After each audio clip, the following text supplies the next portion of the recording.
Hi guys, so today I'm here with my friend Lucy. Hello. You will all probably know Lucy because Lucy is a big deal on YouTube. You are? Mm-hmm. She is. No. She is. Your channel is Lucy Wood.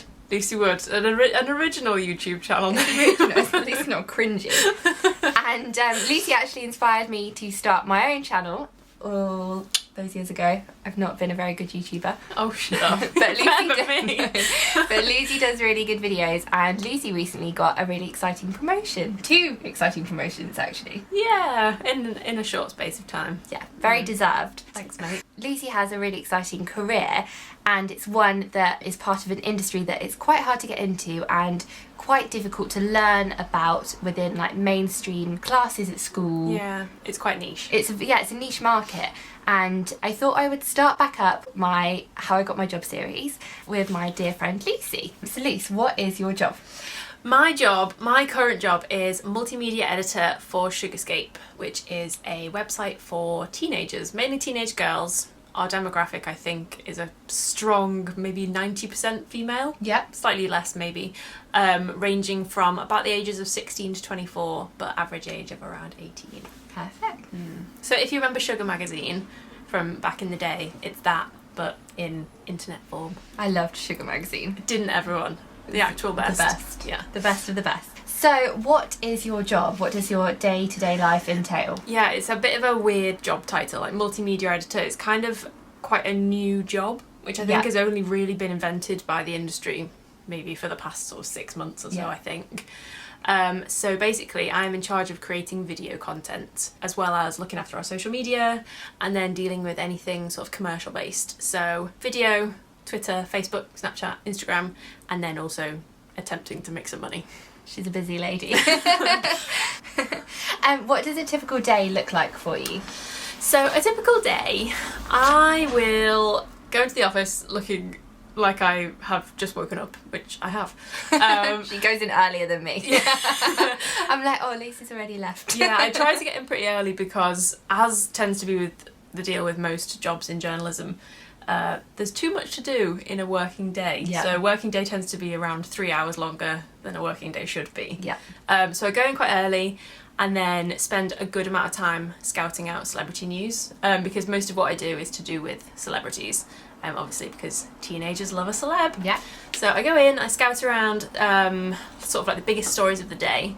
I will then turn that into video content, basically.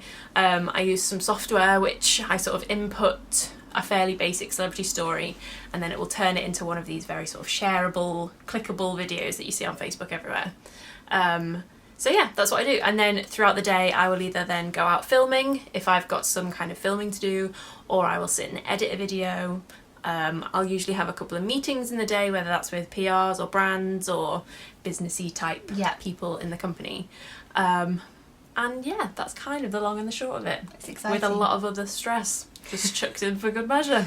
And while we're on videos, Lucy has been creating lots of really exciting new videos, haven't you? Trying to. She has been. So I'll put a link to those in the box below so you can check those out as well, because they're very creative. High quality entertainment. They really are. They really are.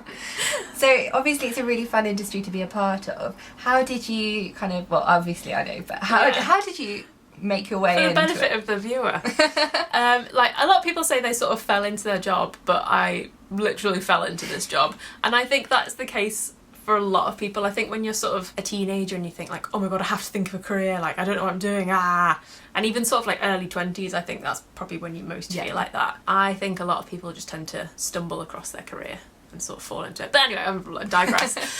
So I started when I was at university thinking, what can I do? Okay, I'm quite good at writing. I'll go into sort of magazines of some kind. And you were studying English, weren't you? Studied English lit at uni with Sarah.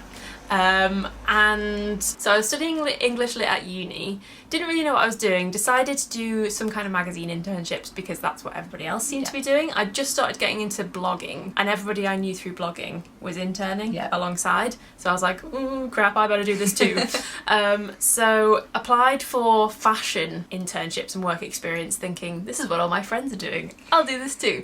As you can see from my Gryffindor jumper, fashion probably wasn't quite the way to go for me. Lucy is really stylish. You are. You've got a good fashion I'm sense. not too sure about that. Anyway, started doing fashion internships. Did that for a while. Worked for free for about a year, I think. And sort of started to realise that maybe fashion wasn't really what I wanted to do. Everybody else that I was interning with was very chic and stylish, like Sarah. And I am not. So I decided I wanted to do more sort of written things. And I did some work experience at the Mail on Sunday with their showbiz team. And that was kind of more along the lines of what I wanted to do, because I was sort of talking a bit about celebrities and stuff. And you got to go to a few events with them, didn't And you? started to go to a couple of events and things, which I really enjoyed. But it still wasn't quite right for me. Yeah. But I started thinking, okay, so I've been enjoying sort of writing more and the celebrity thing, but they're not quite the celebrities that I want to write about, because it was sort of socialites and it girls and that kind of thing, which I don't really know much about. So I was like, okay, what do I know about? Boy bands. Boy bands. Boy bands are what I know. So realised that actually there's a whole sort of like area of journalism that I totally overlooked, and that was teen journalism, teen showbiz journalism. So started applying like a crazy woman to pretty much everything I could think of, and it's quite a smaller pool. Yeah. Once you sort of like zoom in on the area of journalism that you realise you want to go into, things get a lot easier. So I'd say I applied to maybe like 10 or 15 different things, websites and magazines all over the country, and got some work experience at Sugarscape. Went down for my first day of work experience and they were like, actually, do you want a job? I was like, yes please. Which I have to say is something that happens, but it is a very rare thing that does happen. Yeah, I mean, I wouldn't rely on that happening ever, because And I also think I I was think- quite lucky. Yeah, Lucy was lucky, but also she is very, very talented and very good at what she does. Journalism jobs are luck and Definitely. timing. It doesn't happen very often, but when it does, it's to do with luck, a lot of it. And also being But the you have right to make fit. your own luck. Yeah, definitely. You have to make your own opportunities so that the luck can happen. But I think things like that are kind of lucky. Yeah. And since then, I've just sort of worked my way up. Worked your way up. Yeah. Exciting. Yeah. What has been your most memorable moment within your job?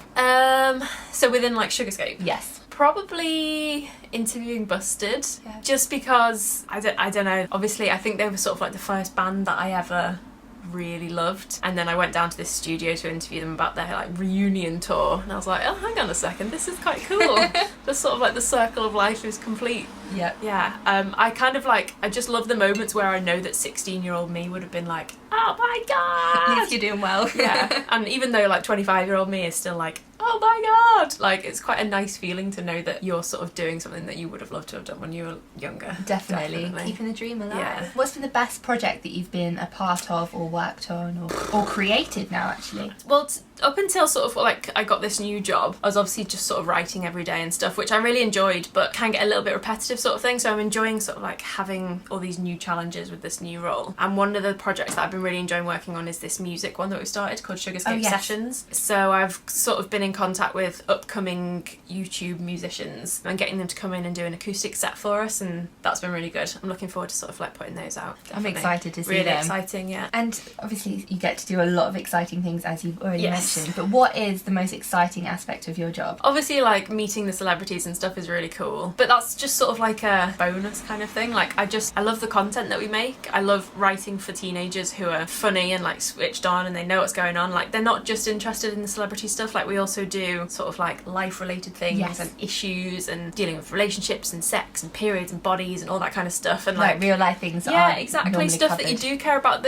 when you're a teenager, but you're not necessarily ready to actually ask people in real life. No. So you sort of turn to the internet for it. Like we didn't really turn to the internet in the same way that you do now. But that's something that I really enjoy and I find exciting, is having access to teenagers. And I always try and think like I tried to be the person on the internet that I needed when I was 16, and I find that quite exciting, and that I could like write a feature or do a video or whatever, and some 16-year-old girl across the country will find it somewhere and take something from it. I find that quite exciting and like Definitely. a good feeling. Yeah, Very rewarding. Yeah. So what motivates you? well, that really, That but also kind of does summarise what motivates you. I get quite a lot of job satisfaction from it. Like I don't think many people can say they like going to work every day, No. but I get up and I don't think like, oh, I've got to go to work. Like I'm like, oh, let's go to work. Yeah, and you have such a nice team as well. Yeah, exactly. We're a very small team, but we all get on really well. We're all really good friends, and it's a good atmosphere in work, and it's very chilled, but we know what we've got to get done, and yeah, just all of it. Like I just love it. What kind of advice would you give to either 16-year-old Lucy or someone who's really interested in getting into showbiz journalism and pursuing Career a career? advice. Yeah. Oh God, it's hard to give career advice when you didn't sort of set out to get the career that you're in, if you know what I mean. But I think it's important to have a platform where you're showcasing your writing. So I think that's a blog or some kind of internet platform where you're showing what you can do best. Whether that's making video. So if you wanted to do a similar job to what I do now, if you had your own YouTube channel, like that's a great thing that you can then have on your CV and be like, look, I'm not just sort of like bigging myself up. I'm not making this up. Like I can actually prove to you that I've got these skills and this is what I can do for you. Here's a jump cut. Exactly. Like that's important. Obviously, like getting work experience is a massive thing. I don't think there's any way really that you can get a job in this industry without having done some kind of experience. I think really sort of keeping your eye on the ball of social media, making yourself quite sort of like an online presence, building up a Facebook following, a Twitter following, Instagram. That's such a thing now. Lots of people now look at what your social presence is when hiring, which is scary. Yeah, I've been sort of a part of hiring a new role at work, and the first thing I did, search people for social media and see what their online presence is like. So that's definitely really important these days. And also as well with online presence, it's also one thing to be quite cautious about with what you're putting online, because hugely nothing is ever actually deleted. Absolutely. Even if you sort of whoops, nothing is ever fully deleted except my book. So what has been the best piece of advice that someone has given to you? I think it's probably quite a cliche one, but I think literally be nice to everyone that you encounter. Yeah. It's a cliche that sort of like journalism is filled with people that aren't very nice, but it's unfortunately true. Like there are a lot of people in it that aren't very nice. Yeah. And you will find that a lot of people have sort of not bought their way up, but not necessarily earned their way up, I would say. And a lot of the time you will encounter people and you think, oh God, you're unbearable. But sort of rather than getting shirty or like turning your back on anybody, I think it's really important to stay nice to everybody that you meet. Yeah. Because you never know when you're going to need them again, basically. And it's not in sort of like a cutthroat way or a harsh way. I think or it's even just a two-faced way. It's more of a professional niceness. Exactly. What's that saying about like never, when you're climbing up the ladder, don't tread on anybody or whatever it is? Because you never know when they're going. Oh, I don't know. That didn't work out very well. It's like don't tread on anyone on your way up. Something about a ladder. Something like a ladder. You never know when it falls down or something. Yeah, exactly. Yeah. Something Make like that. your own ladder. Yeah. Don't tread on anyone. Yeah. The end. Oh, well, I really hope you've enjoyed this video. Is that all the questions? Yes, one of my questions. Oh, okay. Nice, quick, Do your outro again. Sorry, I interrupted. So I really hope you've enjoyed this video and learning a bit more about Lucy's career and the field that she's in. Do comment below to let me know if there's any kind of industries that you'd like me to explore, and make sure you give this a thumbs up. Subscribe to Lucy's channel if you want. Definitely do. And I will see you soon. Bye. Bye.